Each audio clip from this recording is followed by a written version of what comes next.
Los ingresos de los uruguayos son muy bajos. Entonces, y el precio de la vivienda, para lo que son sus ingresos, parecería ser alto.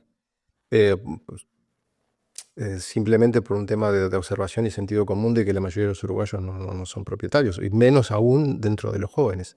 Las familias jóvenes es en menos aún la proporción. Entonces, tenemos una situación difícil de abordar que debería, atendiendo a lo que es la experiencia internacional, tratar de atacarse desde el punto de vista de la oferta. No, pero esto lo hiciste mal. Pero después cuando llegan al gobierno hacen lo mismo y todo eso que dijeron, no, esto es horrible, esto es espantoso, agarran la platita y se callan la boca. Y sí, es la necesidad. O sea, lo que entra en juego ahí es la necesidad. Y cuando uno es gobierno, más allá de las necesidades presupuestarias, lo que tiene es la necesidad de mostrar que hace. Y las inversiones grandes, y las hace el sector privado. O sea, no solamente por el acceso a capital, sino también por el know-how. O sea, tiene conocimiento de lo que necesita el mercado, de cómo proveerlo, de las cadenas logísticas. El Estado eso no lo puede hacer. Entonces, necesariamente precisás que venga, y sí, muchas veces la oposición aprovecha eso para decir, pero no le pediste, o sea, que es lógico, pero ¿cómo puede ser que no hayamos negociado mejor? Y muchas veces, o sea, para ser sinceros, el Estado tiene poco que ofrecer.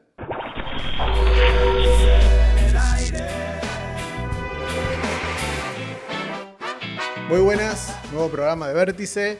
Y hoy estamos con alguien que ya vino, pero ahora viene a traernos toda la experiencia que tiene, que ahora es mucho más que la vez que vino. Nada más que con Reinaldo Alonso. ¿Cómo estás, Reinaldo? Muchas gracias, Emiliano, gracias por la invitación y por la presentación también. Bueno, de Despertar Ciudadano, una página de Instagram que nos iba diciendo a todos, por lo menos, qué cosas estaban prometiendo cada uno de los partidos. Y está bueno repasar un poco lo que prometían y ver qué coincidencias hay entre, sobre todo, los partidos de la coalición y el partido que ganó, que es el Frente Amplio. Bueno, ¿con qué empezamos? Bueno, a nivel de propuestas, en la otra vez que nos habíamos encontrado y nosotros compartimos con ustedes, hemos visto que había muchos temas en que había posibilidad de coincidir. Y bueno, nosotros, más o menos lo que son nuestros posteos, como bien decías, en Despertar Ciudadano, lo que hacemos es agrupar por temáticas y bueno, más o menos vimos lo que eran las coincidencias y que probablemente logren destrabar a nivel de lo que es la negociación parlamentaria, lo que es avanzar en ciertas líneas de acción para el gobierno. En ese sentido, bueno, si te parece, podemos empezar por el tema de la seguridad.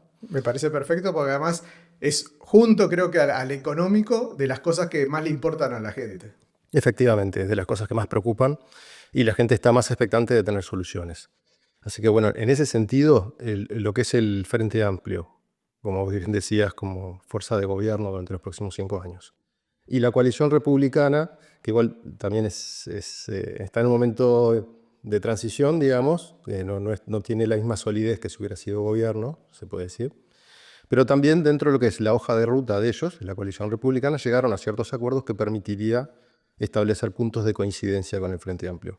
En ese sentido, una mayor presencia policial en lo que son las zonas calientes, en donde se identifica que donde hay más actividad delictiva, es muy probable que tanto la coalición, los partidos de la coalición, como el Frente Amplio traten de avanzar en eso para atacar directamente al crimen. Y ahí no va a haber ningún tipo de disidencia.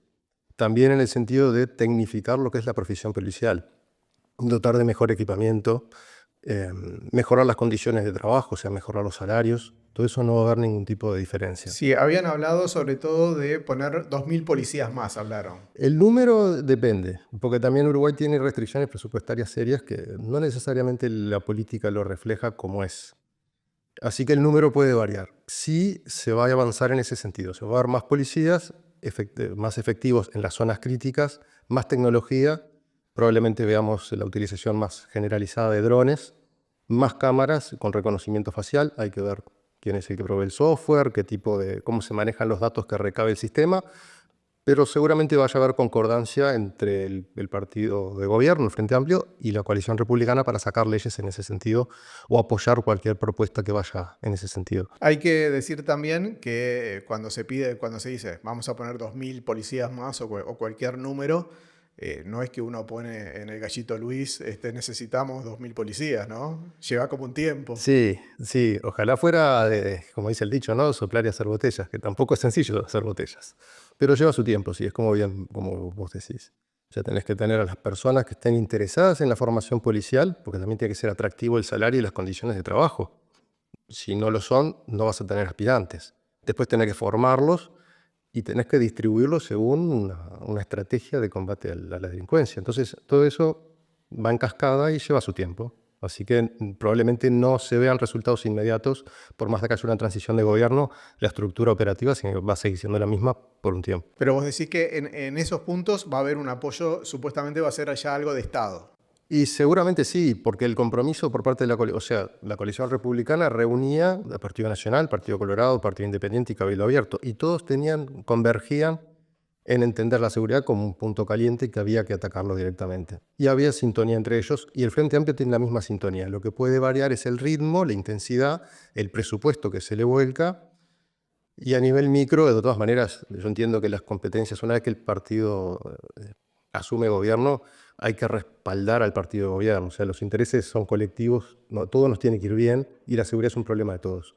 Entonces, en ese sentido, creo que habría acuerdos en fortalecer la presencia policial, puntualmente en esas zonas. La policía comunitaria va a tener un rol importante. Y después hay otros programas que tienen que ver con la seguridad, pero también involucran la salud, que tiene que ver, por ejemplo, con el tratamiento de las adicciones, la posibilidad de que las personas privadas de libertad durante el proceso de encarcelamiento también reciban algún tipo de formación o tengan actividades laborales que les permitan generar un oficio, por ejemplo, para reinsertarse en la sociedad, o sea, y también recibir tratamientos de salud mental y terapia de adicciones mientras están presos. Entonces, ahí tenés una cantidad de bloques comunes que probablemente deberían haber avances a nivel legislativo para concretarse. Perfecto. No te pregunté, porque digo, no tenés por qué saber, pero a mí se me ocurre que en otros lugares del mundo, capaz que todavía no estamos con esa preocupación nosotros porque tenemos otra, hay esa preocupación de las cámaras, ¿no? Del tema de qué van a hacer con las imágenes que sacan, ¿no? Con mi identidad, que me van a poder vigilar. Es todo un tema. En los países que más ha avanzado, bueno, a nivel occidental, la democracia americana es la referencia por antonomasia. O sea, nosotros nos fijamos ahí para ver cómo una democracia maneja los datos personales y el control sobre los ciudadanos. Puedes estar de acuerdo o no, ¿son eficientes en materia de seguridad? Sí. O sea, después de esos terribles atentados del 2001, Estados Unidos no ha tenido algo de similar envergadura y la gente no tiene una percepción de sentirse insegura.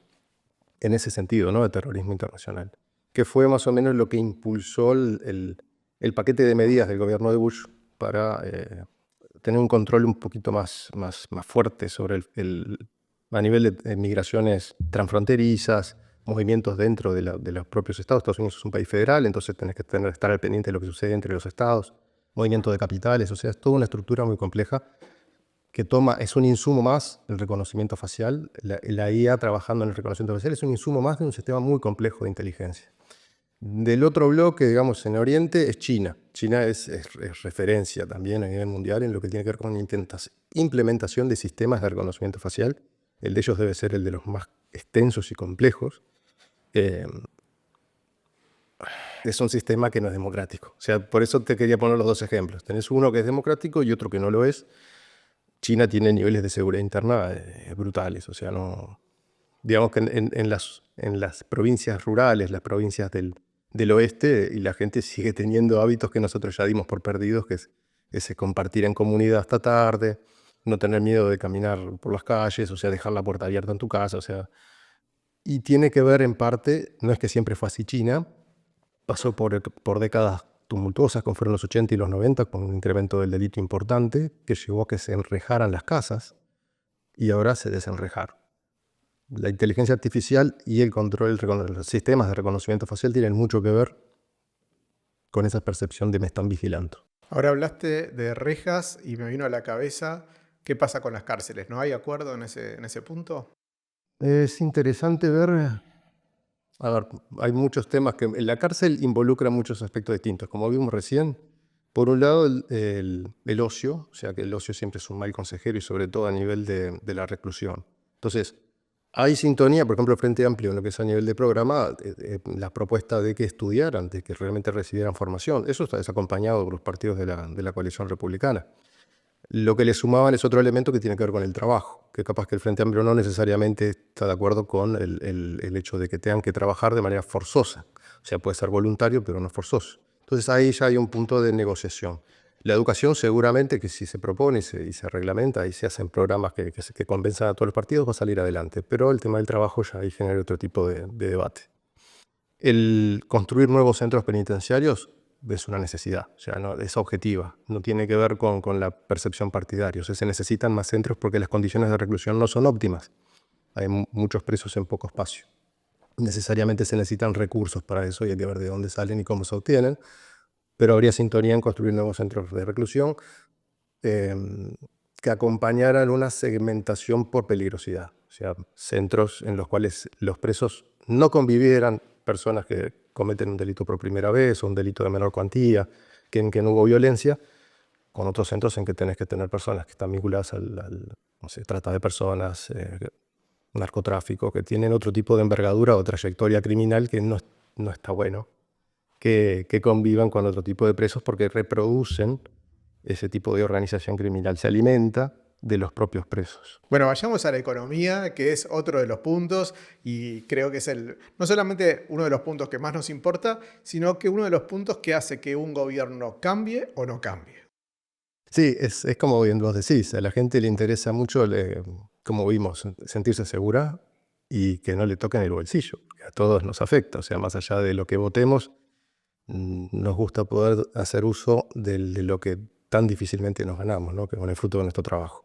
Entonces, la economía es súper importante. ¿Hay coincidencias a nivel de Frente Amplio y de la oposición, de la coalición republicana? Sí.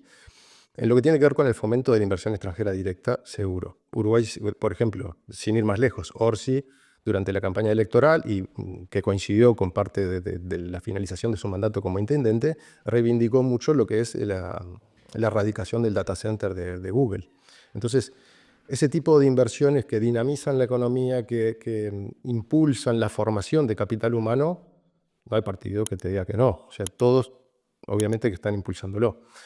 La cuestión es, ¿qué tipo de incentivos hay para la inversión extranjera directa? Porque generalmente puedes hacer exoneraciones tributarias, o sea, liberarlos de impuestos por X cantidad de años, o de aportes a la seguridad social, o crear condiciones de zona franca para que puedan mover capitales libremente. Y Uruguay, en ese sentido, volvemos al tema de las restricciones presupuestarias, porque el Frente Amplio ya ha manejado, no como partido, pero algunas voces del Frente Amplio, revisar qué tipo de exoneraciones se dan al gran capital o a las empresas que quieren invertir. Con lo cual, hay sintonía en que el capital tiene que llegar a Uruguay, que tenemos que ser amigables con las inversiones, pero ¿cómo y qué les damos a cambio? Ahí hay un tema de discusión. Sí, hay un tema también, ¿no? que ha pasado en los dos gobiernos, que en realidad todos al final se terminan abriendo a las economías, es decir, a la plata que viene de afuera, la platita, pero después critican al otro, porque como fue el otro el que trajo la plata, dice, no, pero esto lo hiciste mal. Pero después cuando llegan al gobierno hacen lo mismo y todo eso que dijeron, no, esto es horrible, esto es espantoso, agarran la platita y se callan la boca. Y sí, es la necesidad. O sea, lo que entra en juego ahí es la necesidad. Y cuando uno es gobierno, más allá de las necesidades presupuestarias, lo que tiene es la necesidad de mostrar qué hace.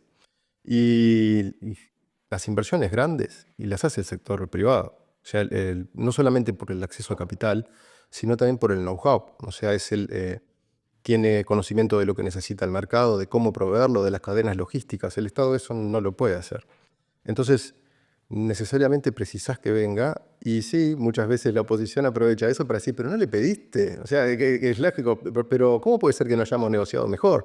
Y muchas veces, o sea, para ser sinceros, el Estado tiene poco que ofrecer, porque no es solo Uruguay el que compite por el acceso al capital, es Brasil, que es una economía gigante, es Argentina, que ahora desreguló mucho su economía, entonces, y con el RI también se vuelve muy atractivo porque le garantizan 30 años de estabilidad a los inversores, más allá de las constantes renovaciones de cada 4 años de un poder ejecutivo, del parlamento cada 2, como tienen ellos, 30 años de estabilidad.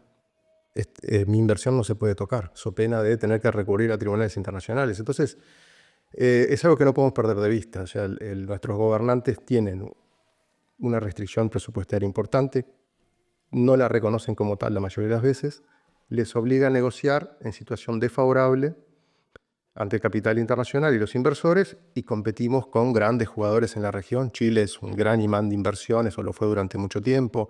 Paraguay atrae inversores uruguayos que prefieren invertir en Paraguay. El sector ganadero, inmobiliario paraguayo recibe capitales uruguayos en gran medida. Entonces la región compite por el acceso y bueno, y eso hace que a veces no negociemos del todo bien. Una de las cosas que ustedes ponían era el tipo de cambio, que estaban de acuerdo con el tipo de cambio. Ahora está subiendo el dólar. Sí, lo que tiene un sistema, un tipo de cambio flexible como el que tenemos nosotros, que en realidad hay intervenciones periódicas del Banco Central, pero en realidad se deja que flote, porque en realidad debería ser el mercado el que establezca el valor del dólar. Establecer un tipo de cambio, o sea, en un sistema así es muy difícil. O sea, por más que tendríamos que cambiar y pasar a un sistema de tipo de cambio fijo, como fue la convertibilidad argentina en los 90 o el Plan Real en su primera etapa en Brasil. Difícilmente en Uruguay lo haga. ¿Te da como ciudadano otra proyección, otra estabilidad? Sí, porque te permite saber que bueno, la moneda va a continuar con ese valor incambiado, me puedo endeudar o puedes hacer de otra manera tus cálculos de inversiones y gastos que con una moneda que está fluctuando constantemente.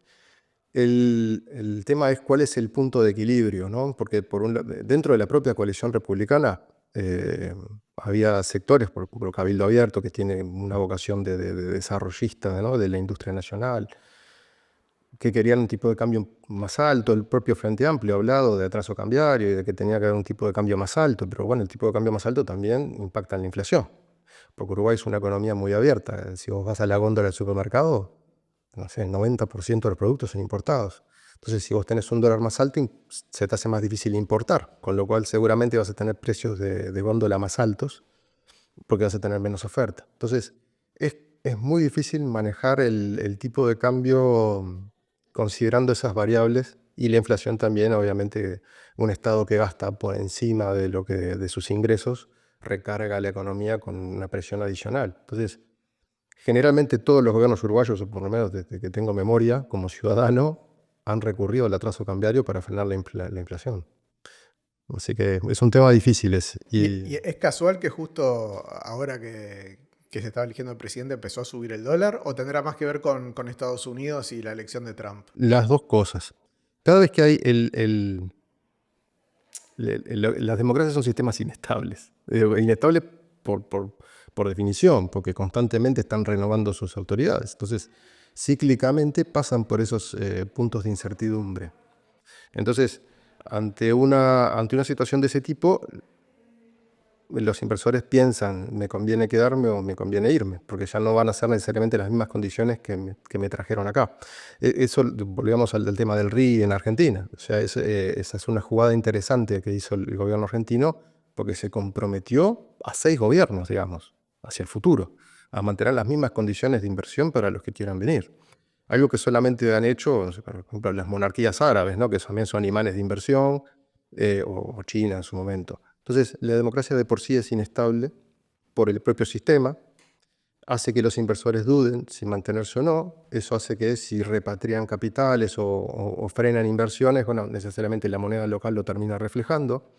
Y al mismo tiempo, en Estados Unidos, que era lo que vos mencionabas, más allá de lo local, en Estados Unidos tenés fuerzas que van en sentidos contrarios. Por un lado, Trump está insistiendo en fortalecer al dólar, pero por otro lado quiere transformar a Estados Unidos en una economía exportadora. Es muy difícil combinar las dos cosas. Estados Unidos ahora tiene un dólar fuerte que es lo que les permite gastar tanto. Estados Unidos también es un estado que gasta mucho más de lo que le ingresa, vive constantemente en déficit, se endeuda muchísimo, pero lo puede hacer porque tiene una moneda que los demás percibimos como fuerte, más allá de que está respaldada por el gobierno de los Estados Unidos, ¿no? La cuestión es cómo combinás eso con una economía que sus productos deberían acaparar el mercado internacional. China lo hace con una moneda, un tipo de cambio. El yuan lo tienen artificialmente bajo, o sea, se deprecia contra el dólar para poder exportar.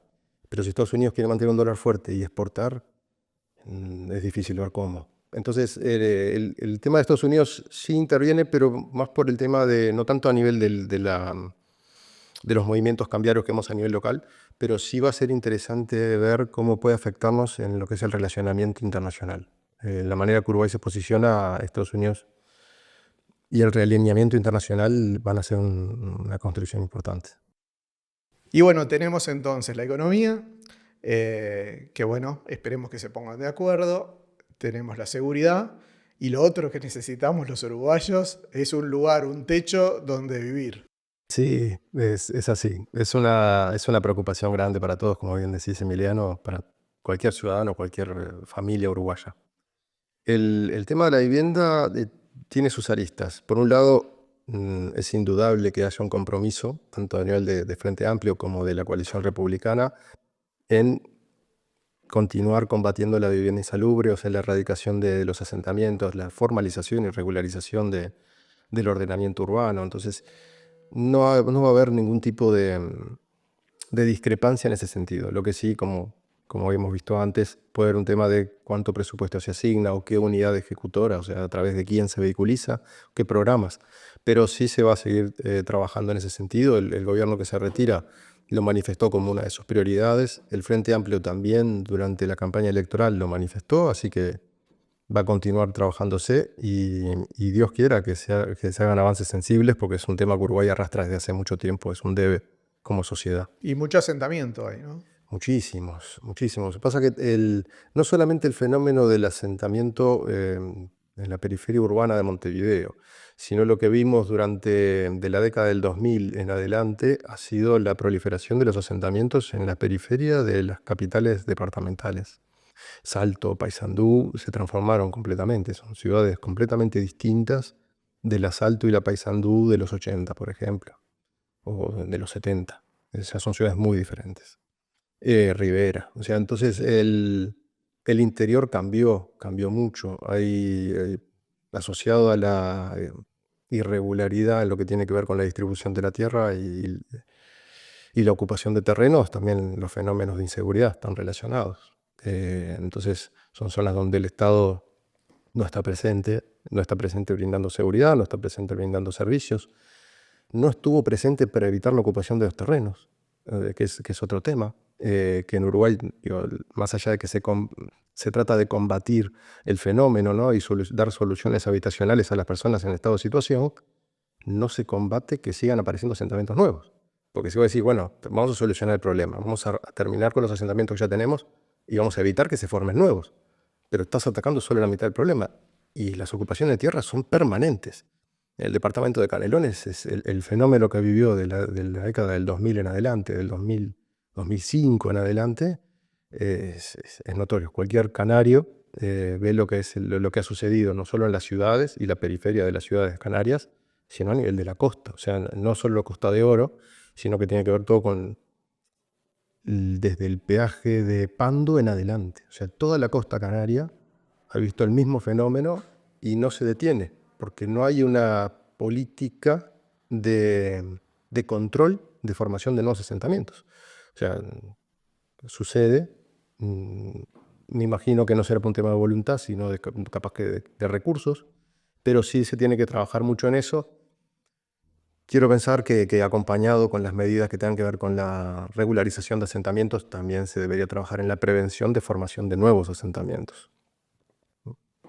Quedará a criterio de los políticos, como siempre. Otro tema bueno, que además había traído la LUC, que se armó también bastante discrepancia, es el tema del alquiler. También está el alquiler de los jóvenes, que no llegan a poder pagarlo con los sueldos mínimos que tienen. Un poco lo que sería el alquiler social para todos, también para las personas muy mayores, ¿no? Sí, ahí es súper bueno. Y que hay otra cosa, ¿no? Porque si nos fijamos por lo menos en Montevideo, está lleno de edificios nuevos que se están construyendo, ¿no? Sí, ahí ¿Para quiénes son? Sí, es una buena pregunta, es una muy buena pregunta. Es un tema súper interesante. Vamos por partes. En lo que es el alquiler social, el Frente Amplio de los partidos que durante la campaña, ¿no? El único que mencionó el avanzar en crear un tipo de programa de alquiler social específicamente, ¿no? Fue el Frente Amplio. por más de que los otros partidos sí lo manifiestan como un interés, o sea, que los ciudadanos puedan acceder a vivienda o que haya una facilidad para ciertos grupos sociales, como decías vos, los jóvenes, los mayores, están en los extremos, lo necesitan mucho. El Frente Amplio es el que dio un paso un poco más adelante y habló de desarrollar un sistema de alquiler social. La cuestión con el alquiler social es, obviamente, el Frente Amplio lo manejó como propuesta, pero no está definido, no están establecidas las bases ni nada. Solamente podemos tomar como referencia experiencias internacionales que hubo en Argentina, la hubo en el gobierno de Alberto Fernández, y España la tiene todavía con el gobierno de Sánchez, de Pedro Sánchez. Y en los dos casos no funcionó.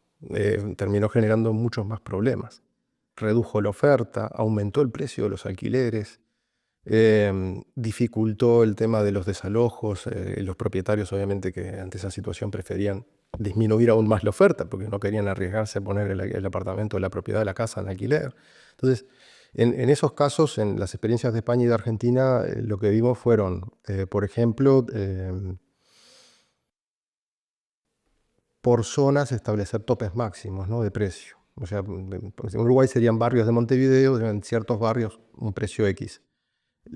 Siempre se atacó el tema desde el punto de vista de la demanda, o sea, de tratar de solucionarle al que busca vivienda, pero no desde el punto de vista de la oferta. En España en particular tienen problemas muy puntuales que tienen que ver con el ordenamiento urbano, de protección del patrimonio histórico, donde son ciudades antiquísimas. Entonces tratan de evitar la construcción de nuevas viviendas para no perder el patrimonio que tienen, que es tan antiguo y tan valioso. Me imagino que en algún momento le encontrarán una solución, pero por el momento eso hace que la oferta se frene. En Argentina pasó de 3/4 parte de lo mismo. La cuestión es que también agarró una situación económica muy particular. Si se quisiera solucionar el tema acá en Uruguay, tenés dos herramientas que el Estado ya tiene a disposición, es el Banco Hipotecario y el Banco República. El Banco Hipotecario fue creado específicamente para brindar acceso al crédito hipotecario a las familias, y el Banco República tiene una rama que es el préstamos, una línea de crédito hipotecario, igual que cualquier otro banco de plaza. Se podría hacer uso de eso, incluso algunos partidos dentro de los partidos de la coalición republicana hablaron de fusionar a los dos bancos, transformar el Banco Hipotecario fusionarlo con el Banco República, potenciar la línea de crédito hipotecario del Banco República. La cuestión es que todavía sigue siendo muy vago el tema de qué tipo de líneas de crédito. Me imagino que serían créditos a mayor plazo. Igual ya en plaza hay créditos de 20, 25 años, 30 años, con un menor depósito inicial, pero igual ya en la plaza ya hay depósitos de 5, del 10, de 15. La cuestión de fondo termina siendo, como decías vos, los ingresos también. Los ingresos de los uruguayos son muy bajos. Entonces, y el precio de la vivienda, para lo que son sus ingresos, parecería ser alto. Pues, simplemente por un tema de observación y sentido común de que la mayoría de los uruguayos no son propietarios, y menos aún dentro de los jóvenes. Las familias jóvenes es en menos aún la proporción. Entonces, tenemos una situación difícil de abordar que debería, atendiendo a lo que es la experiencia internacional, tratar de atacarse desde el punto de vista de la oferta. El punto de vista de la oferta también, en el caso de Uruguay, es interesante porque, claro, nosotros gran parte de los insumos que utilizamos no son nacionales. Algunos sí, pero otros no. Y el no estar en moneda nacional, cualquier fluctuación de precios hace que se encarezca. También que es un sector que ha recibido grandes incentivos para digamos que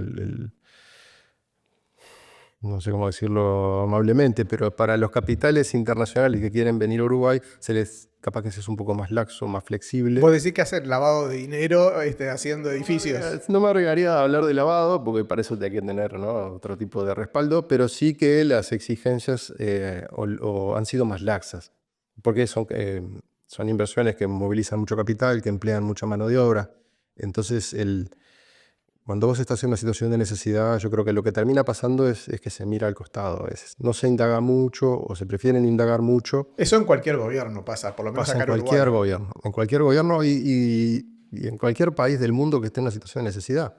Entonces, lo que pasa es eso. El origen es la situación de fragilidad presupuestaria que tenemos, de vivir constantemente gastando más de lo que nos ingresa. Y el Estado, de tener esa restricción, tampoco puede hacer planes propios. O sea, porque si vos tenés un déficit de 4,5% del PBI anual, ¿de dónde vas a sacar recursos para construir vivienda en la cuantía que deberías hacerlo y en la calidad? Porque no es solamente construir soluciones habitacionales. Si fuera por eso, digo, hacemos a la gente vivir en cuevas también y le damos una solución habitacional. La cuestión es construir capital.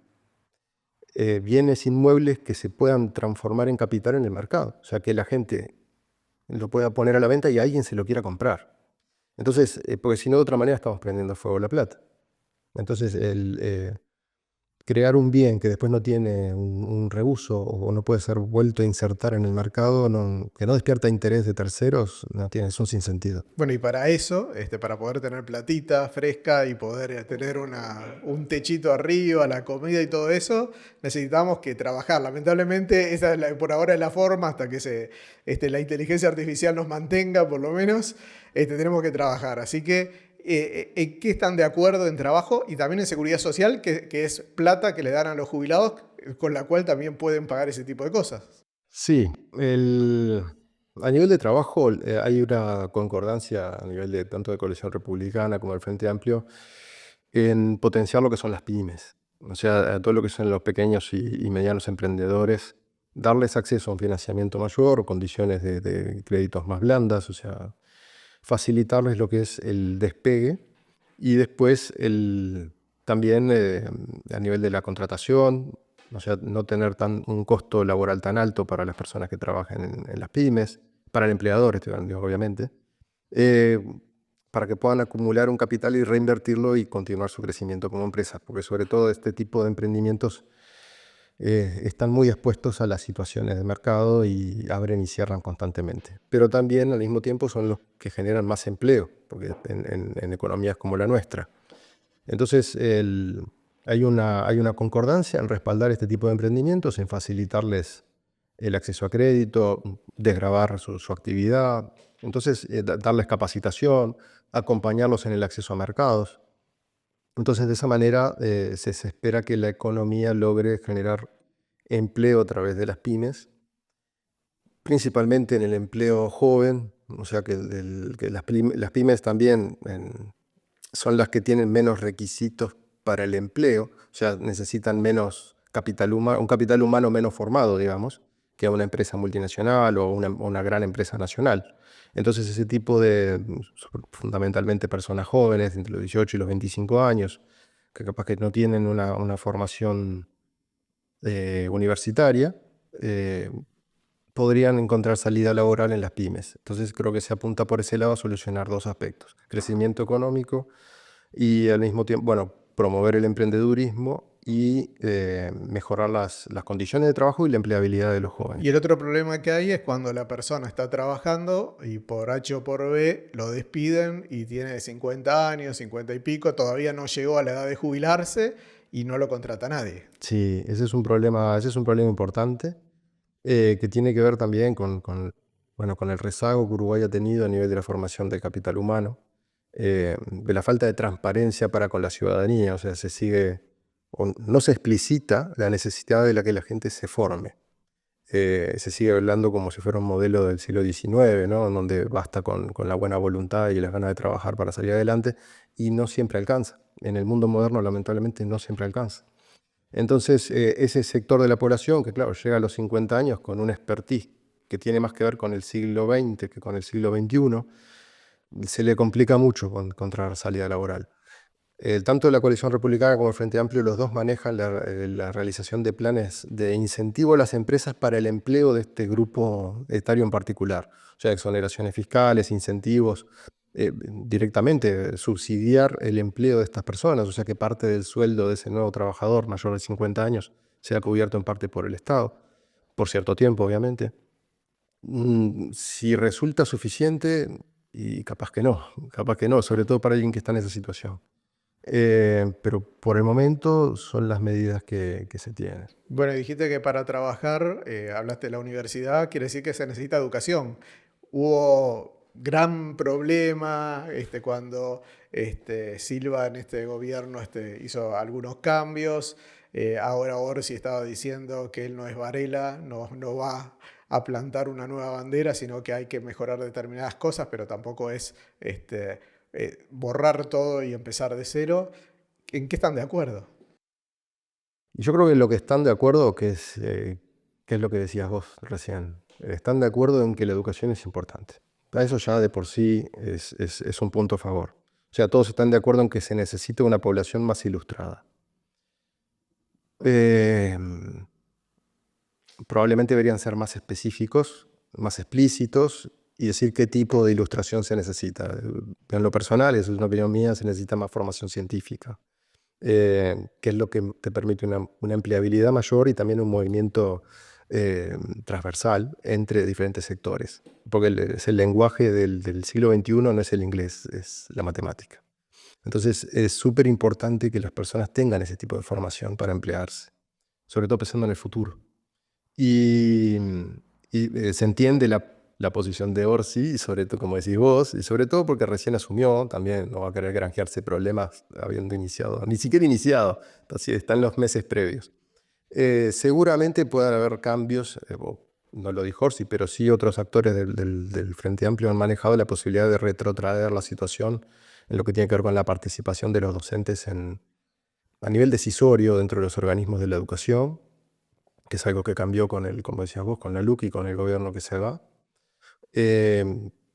Seguramente haya sintonía y haya acuerdos en lo que tiene que ver con la tecnificación de la educación, o sea, ya esto, por ejemplo, el Plan Ceibal, las Magallanes, o sea, todo lo que son las propuestas que vinieron a traer herramientas tecnológicas o acercar a los niños al mundo moderno y dejar atrás lo que es el pizarrón y la tiza, haya sintonías. De vuelta tenemos el problema de las restricciones presupuestarias.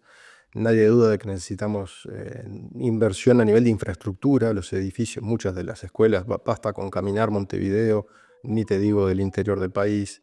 Hay escuelas que ya no están en condiciones. La última inversión grande en educación fue la que hizo el segundo gobierno de Sanguinetti con la reforma de Germán Rama. Se hicieron muchísimos liceos, realmente se hicieron muchísimos liceos, muchísimas escuelas. Después no hubo una inversión de ese tipo, no se volvió a hacer.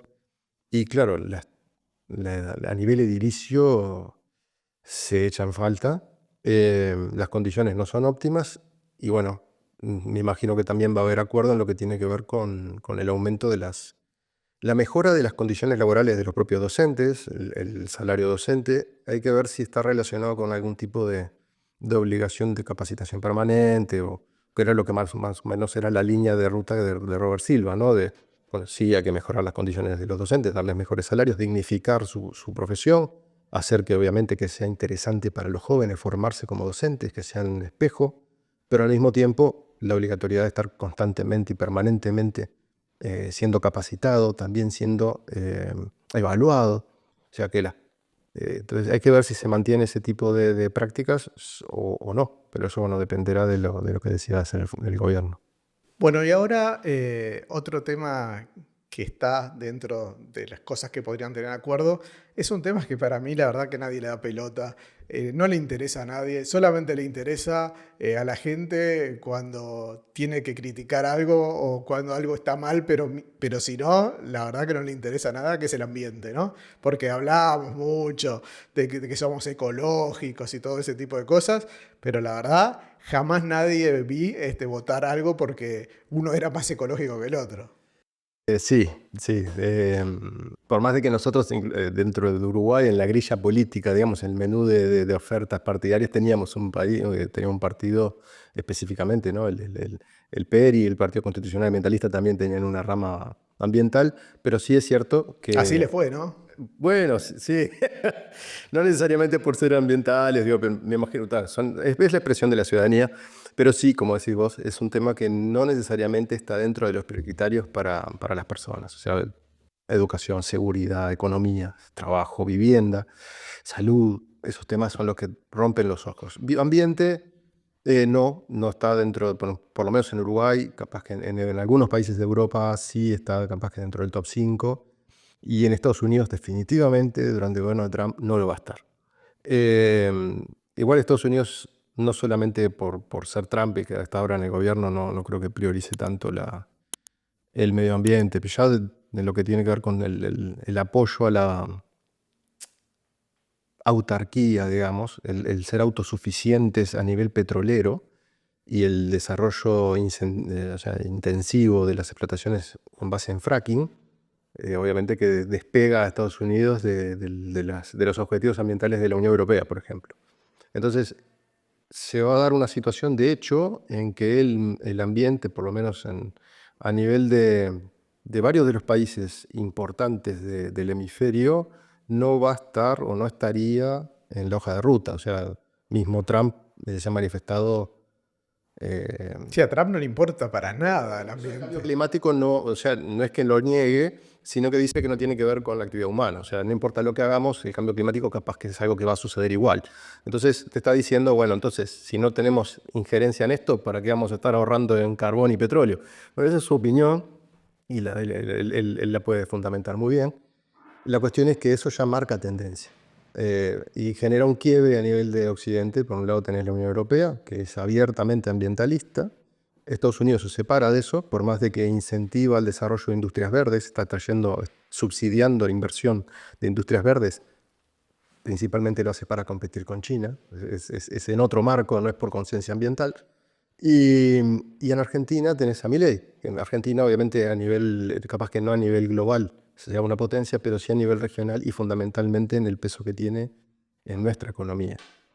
Entonces, Milei obviamente que tiene una línea muy similar a la de Trump, o sea, no es que sea un negacionista del cambio climático, pero seguramente se adecúa al mismo pensamiento de que el cambio climático puede ser algo que va a suceder, nosotros intervengamos o no, porque vamos a limitarnos en la explotación de nuestros recursos naturales. Y Argentina, puntualmente, es un país que tiene muchísimos recursos naturales y que ahora está teniendo una inversión muy fuerte en, bueno, todo lo que tiene que ver con Vaca Muerta en el sur, los yacimientos gasíferos, la extracción de litio. Argentina va a hacer uso, ya con la herramienta del RIGI, Argentina está haciendo uso de su gran potencial a nivel de exportación de recursos naturales.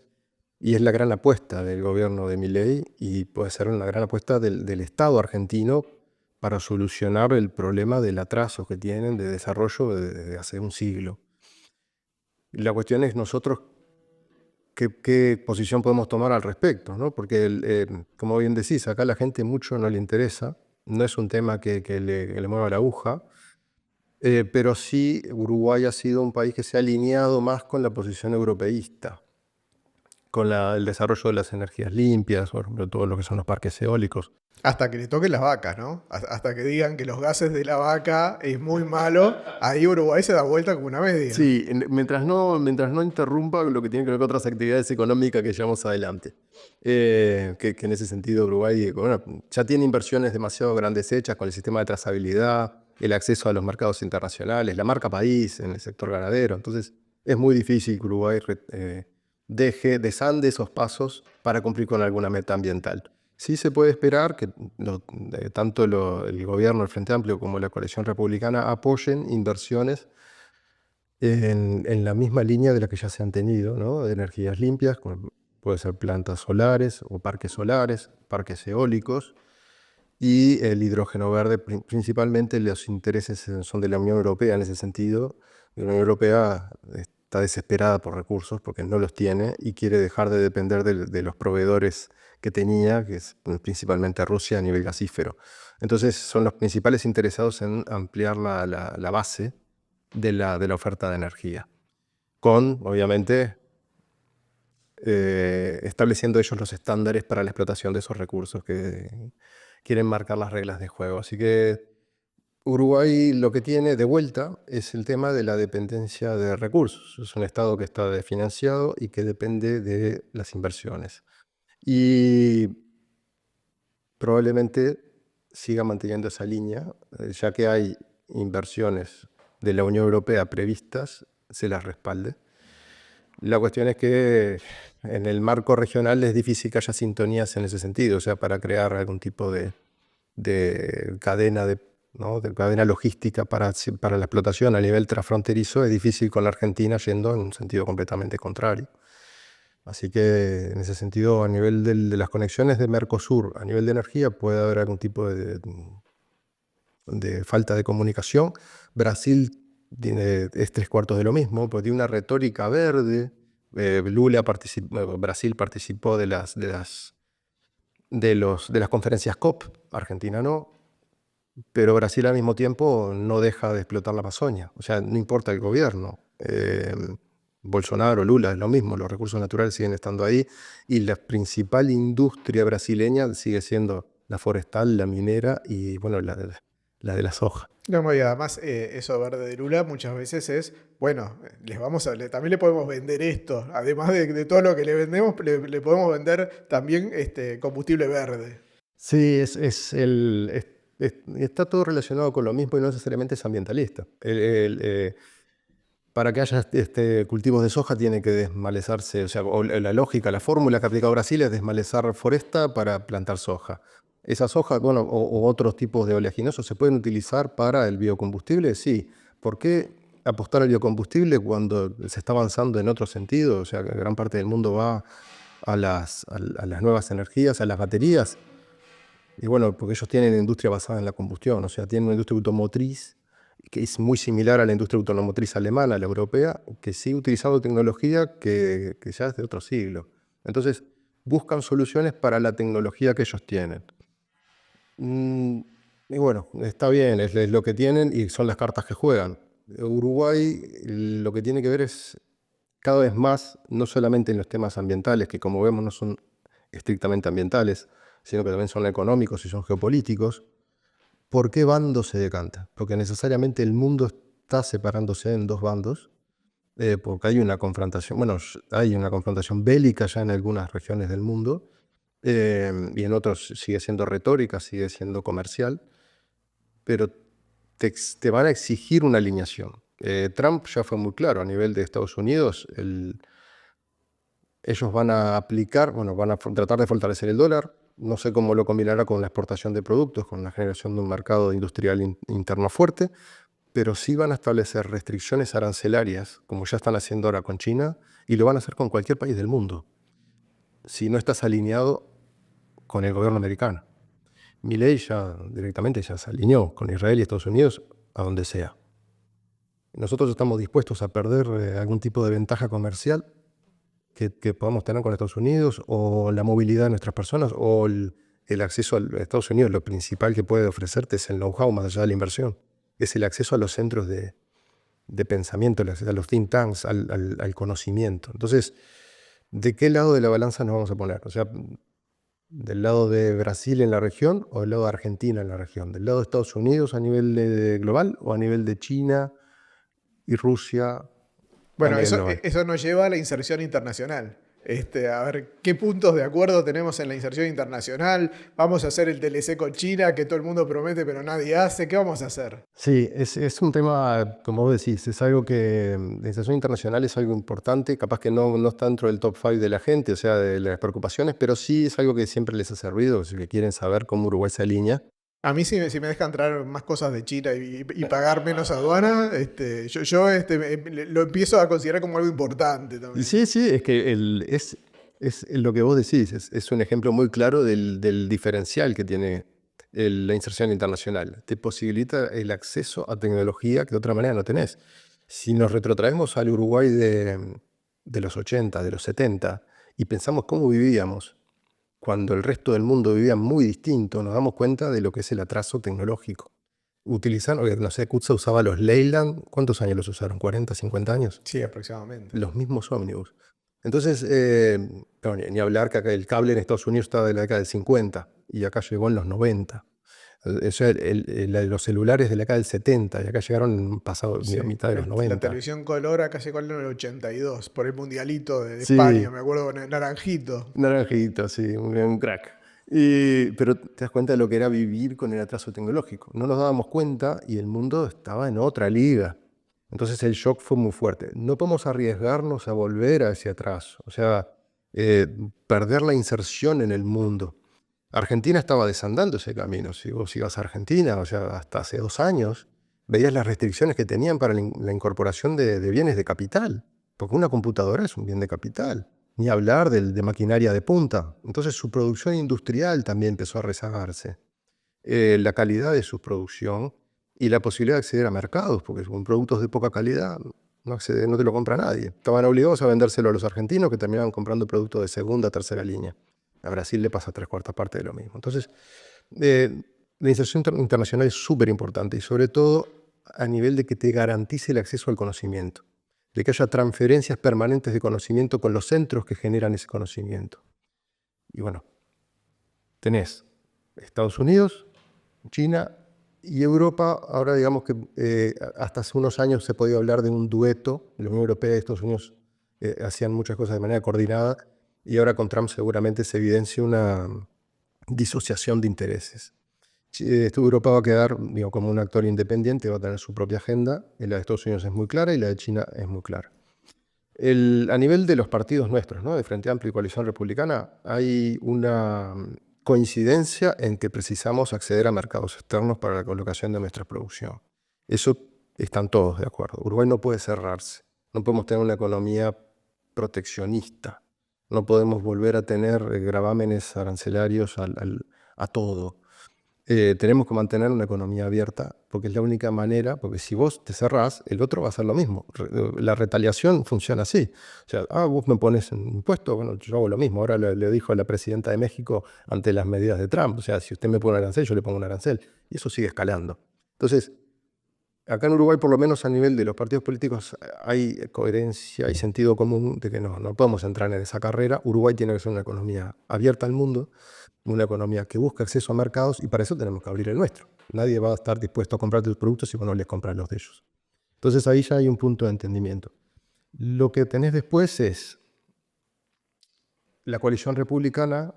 Era mucho más abierta en el sentido de decir, bueno, capaz que el Mercosur no es la única vía que tenemos para insertarnos en el mundo. Tenemos que tener tratados bilaterales con el que sea, y deberíamos poder negociarlos con el que sea. El Frente Amplio no tiene esa posición. El Frente Amplio es más mercosurista, se podría decir. O sea, tratar de encontrar acuerdos en el que el Mercosur en su conjunto firme con otro bloque o con un tercero país, antes de explorar una alternativa de vinculación bilateral de manera independiente. No hay acuerdo entonces. Es difícil, porque incluso a nivel del Mercosur, el Mercosur ya la postura de Milei es muy clara. O sea, hay gobiernos con los que no negocia. Entonces, si no negocia Argentina, menos va a negociar el Mercosur. Entonces ya podemos hablar de que hay ciertos acuerdos que se van a trancar, ciertas prioridades a nivel de la protección de ciertos sectores tampoco funcionaría a nivel de Mercosur, porque Argentina tiene una vocación muy fuerte de aperturismo, de regulación, de libre cambio, o sea, de retrotraer a las raíces del capitalismo, ¿no?, del comercio libre, sin trabas arancelarias de ningún tipo, ni pararancelarias políticas. Entonces, del otro lado, Brasil es una economía muy cerrada. Brasil es un país muy proteccionista. Tiene que ver con que sabe que hay muchas tecnologías que subsisten por su mercado interno, pero que si se abrieran al comercio internacional no están en condiciones de competir. Entonces Brasil no va a abandonar su postura. Argentina no la va a abandonar mientras esté Milei, no la va a abandonar. Y probablemente si Uruguay quiere insertarse en el mundo a través de Mercosur, se va a encontrar con un callejón que no lo va a llevar a ningún lugar. Probablemente le lleve a negociaciones como las que estamos teniendo con la Unión Europea hace 30 años y que no terminan cristalizando. Bueno, está complicado. En eso está complicado. Vayamos a la salud, que es algo raro la salud, porque la salud, por un lado, nosotros nos sentimos como orgullosos que la salud es pública, que cualquiera persona puede acceder, hasta que tenemos que ir a sacar una orden para un especialista, y estamos 3 meses para que nos den una orden, y otras cosas, ¿no? También como algún tipo de operaciones, que capaz que estás 1 o 2 años esperando. Bueno, ¿hay algún acuerdo en la salud? ¿Se va a mejorar la salud? Bueno, y estuvo también el tema del Hospital del Cerro, que todavía están peleando por ahora, si que está muy lindo el edificio, pero que no hay nada adentro, y ese tipo de cosas. Sí, lo que tiene la política es que transforma todos los temas en una arena, ¿no? Todos los temas son un frente de batalla, y sobre todo en campaña. Así que, bueno, viendo el vaso medio lleno, es bueno para tener a los ciudadanos que viven en la zona de influencia del Hospital del Cerro. Es genial que tengan un hospital. Si ahora no tiene todas las prestaciones y en algún momento las tendrá, bueno, mejor, pero es mejor que no tener nada. Entonces, Bueno, está la oportunidad de Frente Amplio de llenarlo al Hospital de Cerro y decirles, ahora y sí. brindarle mejores condiciones, y no solo eso, abrir otros centros de especialidad en otros lugares que lo necesiten. Eh, Volviendo a lo que vos mencionabas, sí, la salud es un tema importante. Digo, todos requerimos de tener una buena cobertura médica, en algún momento lo vamos a precisar. No es solamente un tema que nos suceda a nosotros, hay muchos países que están pasando por la misma situación y países que tienen economías mucho más avanzadas que la nuestra, que tiene que ver también con la formación de los recursos humanos. Eh, Uruguay no ha logrado generar la tasa de sustitución, y no solamente el reemplazo, o sea, reemplazar a los doctores que se van retirando, por razones obvias, ¿no?, de la vida, sino también ampliar el sistema. O sea, tenés que tener, si vos ampliás la cobertura y querés llegar a un nivel de prevención, ¿no?, de tener una medicina proactiva, o sea, buscar dónde están los problemas antes de que los problemas se manifiesten, vas a precisar más profesionales médicos. Y Uruguay no los tiene, no los ha sabido formar. Hemos paliado el problema incorporando profesionales de otras nacionalidades, o sea, muchas veces, creo que a todos nos debe haber ocurrido, de ir y que te atienda un profesional venezolano, un profesional cubano. Eh, Muy buenos profesionales, pero son síntomas de algo. O sea, no solamente estamos fallando en otras áreas, como no formamos la cantidad de ingenieros suficientes, no formamos la cantidad de científicos suficientes, no formamos los docentes suficientes, muchos de los docentes son aún estudiantes o ni siquiera son titulados, están en proceso de formación. Entonces, hemos fallado en muchos aspectos bueno, es un tema que ya hablamos, ¿no?, de la educación. Y la salud lo termina reflejando. O sea, Uruguay trató de ampliar un sistema sanitario, de hacerlo universalista, de ser proactivo, de fortalecer ciertos niveles como la atención primaria.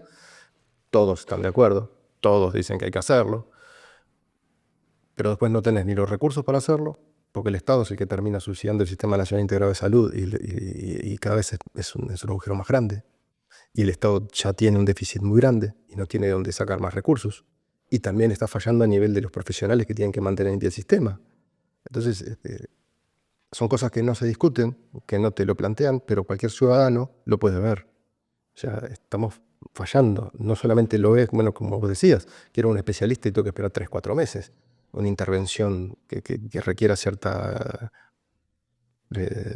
relevancia, ¿no?, que me implique un riesgo. Yo también lo mismo, porque el especialista que las hace, que es el que me garantiza que va a salir las cosas, o que va a hacer lo mejor posible para que salgan bien, no está, porque todos recurren al mismo. Entonces, todos esos son síntomas del agotamiento, del estrés al que está sometido la sociedad uruguaya en su conjunto, a nivel presupuestario, a nivel de formación de recursos humanos.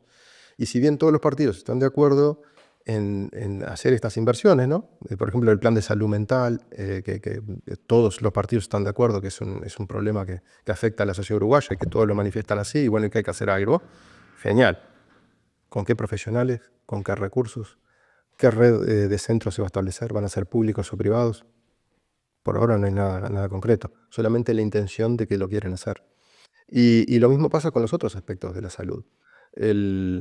La supervisión hasta hace poco, bueno, la mutualista Casa de Galicia quebró, pero ya cuando se empieza a ver hacia atrás, se dieron cuenta de que venía siendo mal manejada durante mucho tiempo. Entonces, ¿pero qué falló?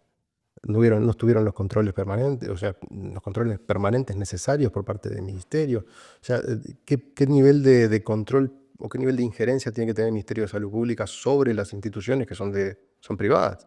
Entonces, son muchas cosas que se terminan solucionando por el dejar hacer, y en realidad esa no es una solución. O sea, se deja que las cosas fluyan, se gastan más recursos para que se mantengan como están y nunca hay soluciones concretas.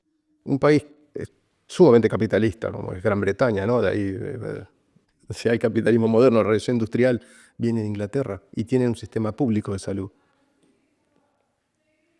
porque trataron de procurar la eficiencia. O sea, si vos caminás por Boulevard Artigas, ¿y cuántas mutualistas tenés? En un solo eje vial. En vez de estar distribuido, un sistema nacional integrado de salud debería tener los centros distribuidos, centros donde hay una mayor población de adultos mayores, centros especializados en enfermedades geriátricas, por ejemplo, ¿no? O donde tenés los barrios donde hay una mayor natalidad, hospitales pediátricos. Pero en Montevideo tenés capaz que 10 centros de atención en una sola calle. Toda la gente tiene que atenderse ahí. Y todos atenderse de lo mismo, porque son generalistas. Entonces, ¿Es un sistema eso? ¿Yo puedo atenderme donde quiera? Tampoco. No te quiero escuchar más. No te quiero escuchar más porque para mí esto...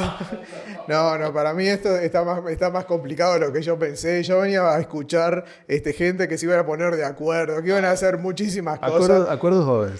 Esperemos que sí. Sí. Reinaldo, muchísimas gracias por A haber vos, venido. Emiliano, a vos, muchas gracias. @Despertar Ciudadano en Instagram, y ahí pueden ver bien exactamente qué prometió cada uno y en qué cosas podría ser. Y usted, que capaz que no votó al Frente Amplio, le puede decir, bueno, yo voté al Partido Colorado, al Partido Nacional, al Partido Independiente, y bueno, ustedes prometieron esto. Bueno, ahora, aunque esté el Frente Amplio, vamos por ese camino, porque en definitiva ese camino somos nosotros, porque la salud es para nosotros, el trabajo es para nosotros, y después el ganar o perder es un tema como el fútbol, ¿no? Hoy gana uno y otro gana otro, y en definitiva seguimos viviendo en el mismo país. Exactamente, lo que nos tiene que ir bien es a todos, así que bueno, esperemos que lleguen acuerdos y por el bienestar de todos. Nos vemos en el próximo Vértice, gracias. Pausas en el camino marcan el compás, en el silencio que retumba, nuestra esencia sonará, resonando la ciudad. Vértice en el aire.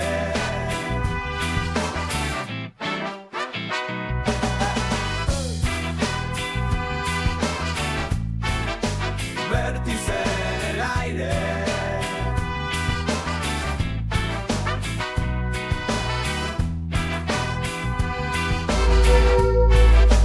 Vértice en el aire.